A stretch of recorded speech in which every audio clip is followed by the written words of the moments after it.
آج سے 2000 سال پہلے اینشنٹ گریس فلسفر پلیٹو نے انسانوں کی ایک ایسی سیویلائزیشن کی کہانی کو لکھا تھا جسے آج ہم اٹلانٹس کے نام سے جانتے ہیں۔ پلیٹو نے اس کہانی میں یہ لکھا تھا کہ اٹلانٹس میں بسنے والے لوگ انتہائی طاقتور ہوا کرتے تھے جو خود کو خدا مانا کرتے تھے۔ یہاں کے لوگ بہت عیاش پسند تھے اور اپنی طاقتوں کا غلط استعمال کیا کرتے تھے، اور یہ لوگ جس آئلینڈ پر رہا کرتے تھے وہاں سونا اور جواہرات بہت ہی بھاری مقدار میں پائے جاتے تھے۔ 11,000 سال پہلے اٹلانٹس کی تاریخ میں ایک ایسا دن آنے والا تھا جو اٹلانٹس کی اس شان و شوکت کو بالکل بدلنے والا تھا۔ یہ وہ دن تھا جب قدرت کی طرف سے ایک ایسا عذاب، ایک ایسا نیچرل ڈیزاسٹر آنے جا رہا تھا جس کا نشانہ یہی اٹلانٹس تھا، یہی اٹلانٹس جہاں کے لوگ خود کو خدا سمجھتے تھے۔ اس دن آئلینڈ پر بنا ہوا یہ شہر اور اس میں بسنے والی سیویلائزیشن پوری کی پوری تباہ ہونے جا رہی تھی، اور یہ تباہی اتنی خوفناک ہونے والی تھی جس میں ان لوگوں کا نام و نشان تک ہمیشہ ہمیشہ کے لیے مٹنے والا تھا۔ پلیٹو کی اس کہانی کے مطابق 11,000 سال پہلے ایک بہت بڑے سونامی نے اٹلانٹس کا رخ کیا تھا، جس نے ایک رات کے اندر اس پورے عالیشان شہر، اس میں موجود بلڈنگز، محلات اور انسانوں سمیت سب کچھ تباہ و برباد کر دیا تھا، جس کے بعد یہ پورے کا پورا شہر سمندر کی گہرائیوں میں کہیں کھو گیا تھا۔ اس دن کے بعد 11,000 سالوں تک کوئی بھی یہ نہیں جان پایا تھا کہ آخر یہ پورے کا پورا شہر اور اس میں بسنے والے لوگ گئے تو گئے کہاں۔ تاریخ میں ایسے کئی شہر ہوا کرتے تھے جو آج سمندر کے اندر کہیں کھوئے ہوئے ہیں۔ اسی وجہ سے لوگوں کا یہ ماننا ہے کہ اٹلانٹس کی یہ سٹوری بھی بالکل سچ ہے، اور باقی شہروں کی طرح اٹلانٹس بھی سمندر کی دنیا میں کہیں کھویا ہوا ہے۔ سمندر سے اب تک کئی سٹیز کو ڈسکور کیا جا چکا ہے، اور کئی سٹیز ایسی ہیں جنہیں آج تک تلاش نہیں کیا جا سکا ہے، جو اب ایک مسٹری بن کر رہ گئی ہیں۔ انہی مسٹریز میں اٹلانٹس کی یہ مسٹری سب سے ٹاپ پر آتی ہے، اور اٹلانٹس کے شہر کو دنیا کی سب سے بڑی مسٹری کہا جاتا ہے۔ آرکیولوجسٹ کو یہ بات ستائی جا رہی تھی کہ آخر یہاں بسنے والے لوگ کون تھے، اور کیوں انہوں نے اس آئلینڈ پر اس شہر کو اتنی مہارت کے ساتھ بنایا تھا، اور کیا یہی وہ اٹلانٹس ہے جس کا ذکر 2000 سال پہلے پلیٹو نے کیا تھا، جو 11,000 سال پہلے ایک بہت بڑی اور خوفناک تباہی کا شکار ہوا تھا۔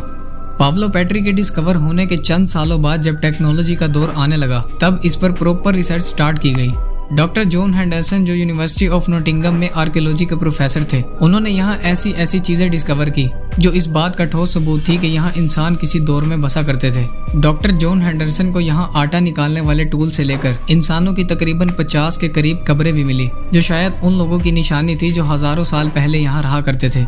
چونکہ صرف ڈائیو کر اس جگہ کے بارے میں مزید معلومات تلاش کرنا ناممکن تھا، اب یہ فیصلہ کیا گیا کہ سمندر کے اس حصے کا پراپر سکین کر ایک 3D ماڈل بنایا جائے گا تاکہ اس مسٹیریس سٹی کی حقیقت کھل کر سامنے آ سکے۔ اس مقصد کو پورا کرنے کے لیے سونار سکیننگ کا سہارا لیا گیا۔ سونار ایک ایسی ڈیوائس ہوتی ہے، جب اسے پانی میں ڈالا جاتا ہے تو یہ ایک خاص قسم کی ساؤنڈ ویوز کو سمندر میں پھینکتی ہے۔ یہ ساؤنڈ ویوز سمندر میں موجود مختلف قسم کی چیزوں سے ٹکراتی ہیں اور ریفلیکٹ ہوتی ہیں، جنہیں ایک ریسیور کی مدد سے کیپچر کیا جاتا ہے، جس کے بعد کمپیوٹر میں ان کا ایک 3D ماڈل تیار کیا جاتا ہے۔ جب سمندر کی گہرائیوں میں پڑے اس شہر کا 3D ماڈل بنایا گیا تو کچھ ایسا سچ سامنے آیا جس نے سب کو حیران کر دیا تھا۔ یہ ایک پراپر قسم کا شہر تھا جسے بہت ہی ڈسپلن کے ساتھ بنایا گیا تھا، جیسا کہ آج کل کی کالونیز اور ماڈرن سٹیز کو بنایا جاتا ہے۔ یہاں بڑی بڑی بلڈنگ سے لے کر چھوٹے چھوٹے گھر اور مارکیٹس بھی موجود تھی، جنہیں بڑی پلاننگ کے ساتھ ڈیزائن کیا گیا تھا۔ یہ پورے کا پورا شہر 20 ایکڑ کے ایریا پر پھیلا ہوا تھا، اور ایک اندازے کے مطابق اس دور میں یہاں 5,000 کے قریب لوگ رہا کرتے تھے۔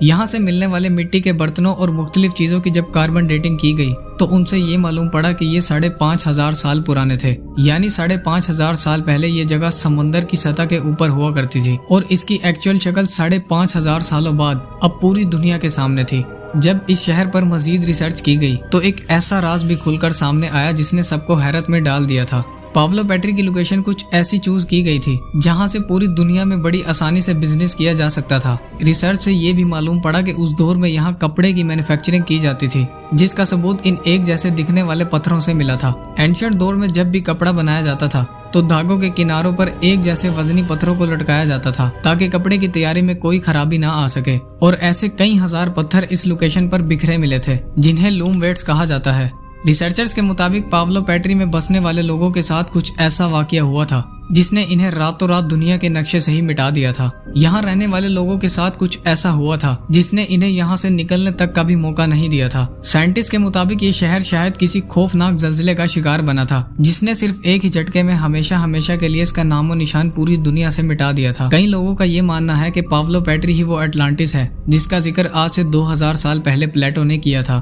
اور اگر یہ بھی اٹلانٹس نہیں ہے تو آخر 11,000 سال پہلے تباہ ہونے والا اٹلانٹس آخر دنیا کے